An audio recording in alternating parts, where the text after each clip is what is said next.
Good evening. This side Rahul Magan here is a Group Chief Executive Officer Treasury Consulting.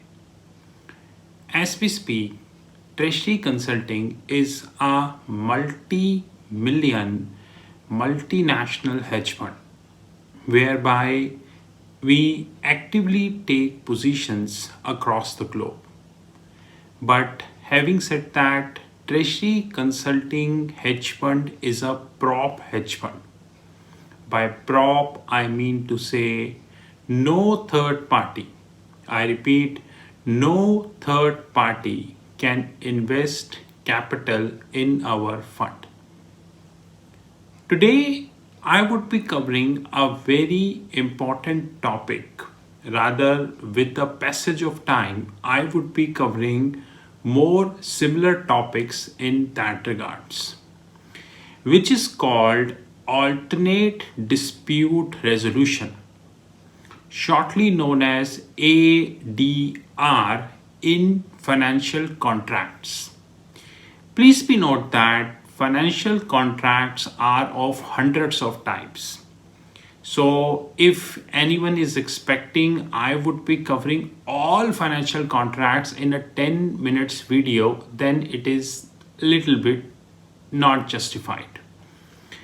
But in all the financial contracts, like let me name two or three. Number one is, when you are dealing with the bank. So example, Infosys is taking a hedging contract with Goldman Sachs. Number two, interbank contract. Goldman Sachs is doing some form of interbank with Standard Chartered Bank. Number three, the funding between banks and private equity. Example, Goldman Sachs is interacting with any private equity firm. And examples are numerous. In all these financial contracts, there is always a scope of dispute. There is always a scope that one party at any given point of time not in agreement with the other party, and because they are not in agreement, they end up in a dispute. There is a big probability in that regards. Now, to handle that, generally contracts have one column, and unfortunately, I have seen variety. I repeat, variety of contract when this column is not explained. And the name of that column is called governing law. I repeat, governing law.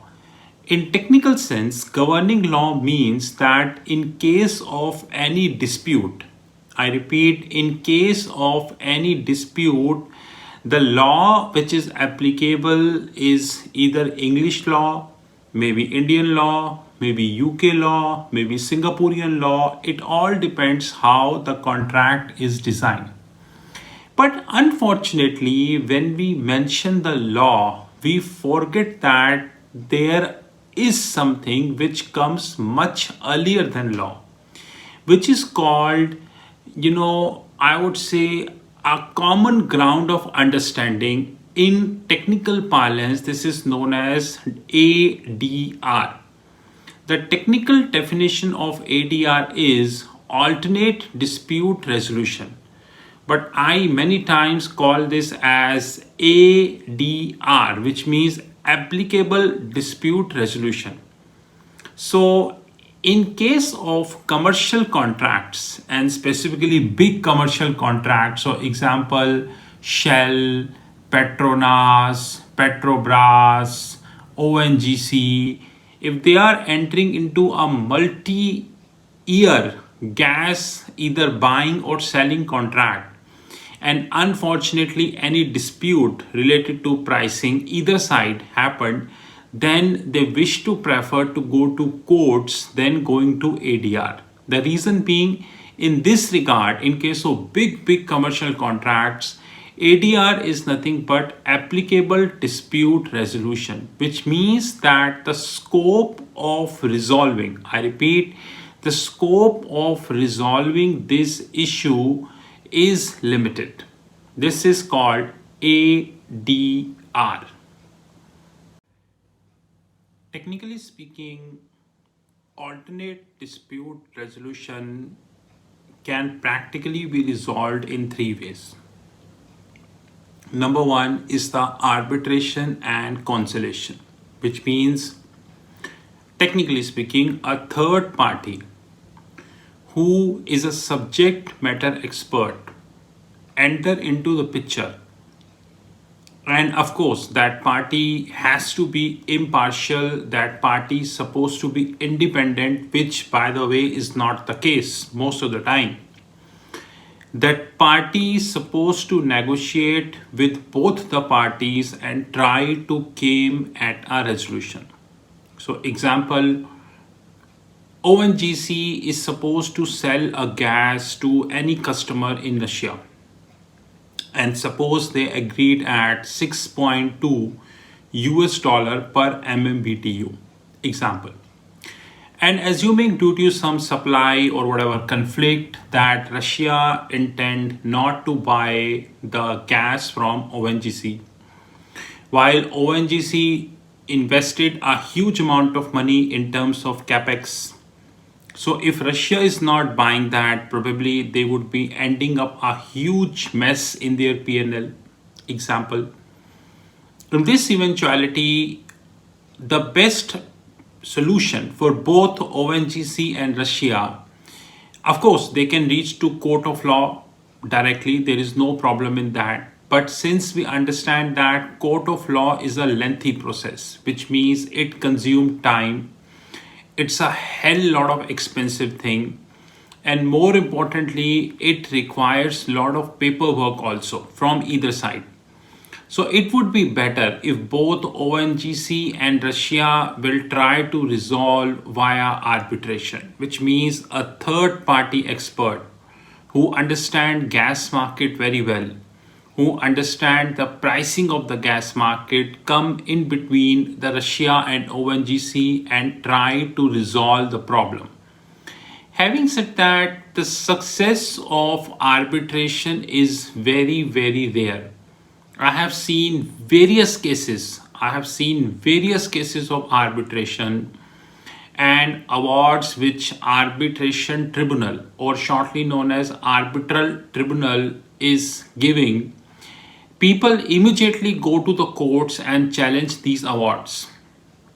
So chances of success is very rare, but still I would say there are chances.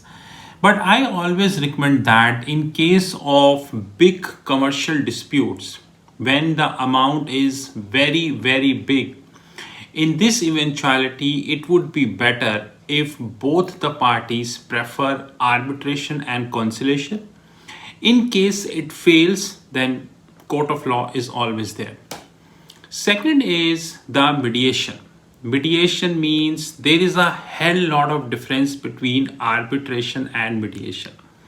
And unfortunately, for many people in the world, both are intact. No, guys, if arbitration is Singapore, whose name starts with S, then another which you call mediation, it is Switzerland. The name is also starting with S. So don't presume that arbitration and mediation is same. Yes, we have seen one issue in mediation, which is that the people who are doing the arbitration, they are also doing the mediation. This, according to me, is a conflict of interest, because arbitration requires subject matter expertise, which means, like if I go with my example of ONGC and Russia, in this eventuality, the person has to be subject matter expert. You just cannot go and teach to Russia that you should not do this. You cannot go and start teaching to ONGC, you should not do this. You first need to understand how the gas market works. You need to understand what is the optics of the gas market. So the arbitration framework, be it wherever, India, outside India, US, Singapore, Canada, Europe, European Union, anywhere, whatever, it requires a subject matter expertise. On the contrary, mediation is on the either side. Mediation means a party who comes in between Russia and ONGC and they are trying to resolve the problem. Now, please try and understand the word problem because I use the same word in arbitration also. So technically speaking, a question should have came that what differentiate a problem from the arbitration and what is the definition of problem in mediation. In arbitration, you are supposed, I repeat, supposed to be a subject matter expert. In case you are not a subject matter expert, then the chances of arbitration failure is 100%. And I have read various cases and on the internet without quoting any specific name. I have seen the background of the arbitrator and the prediction turned successful. While in case of mediation, remember that it is nothing but trying to resolve the ego problem. You know, guys, in case of commercial disputes, I have just taken a hypothetical example of ONGC and Russia. But majority speaking, in case of commercial dispute, the big dispute is not the pricing. The dispute is not the supply. Dispute is not the demand or probably some other issues. The dispute is the ego. The company or the country or the institution, sometimes the sovereign institution, which means backed up by the government, those who are having the upper hand, they always have an ego problem. And unfortunately, I repeat, unfortunately, this ego problem is so big that you need to have the people who resolve that ego problem. And this is where the mediation come into the picture. Somebody rightly pointed on the internet that mediation is highly successful when you have a dispute which is not because of pricing, probably supply, probably any form of arrangement, rather it is because of the ego. I have seen various hostile mergers, I repeat, on the internet, various hostile mergers without quoting any specific name, and in most of the cases it was ego. So, guys, in short, when we are signing a financial contract, I'm not saying that when you do not signing any financial contract or you are signing a non-financial contract, but specifically talking when you are signing a financial contract, it is the utmost, I repeat, utmost duty of the person who drafting it on behalf of both the companies. I'm not saying one company. I'm saying it is the utmost duty of the person who is drafting on behalf of both the companies, buyer and seller, to have alternate dispute resolution in the contract. Guys, if you do not have alternate dispute resolution in the contract, it means the scope of arbitration, the scope of mediation, and the scope of summary trial. I will share my view on summary trial, which is the third technique, probably in some other video. The scope of arbitration, the scope of mediation, and summary trial became zero. And in this eventuality, the only solution which is left between both parties, buyer and seller, whosoever it is, to reach to the court of law, which is time consuming, which is expensive. In many cases, the jurisdiction fall outside your country. You need to hire expensive, sometimes super expensive law firms. So it would always be better to have the ADR into the loop. But unfortunately, I have seen various contracts on Google. I have seen various contracts personally, but I haven't seen there is any scope of ADR people have left. This is Rahul Magan. Have a great time ahead.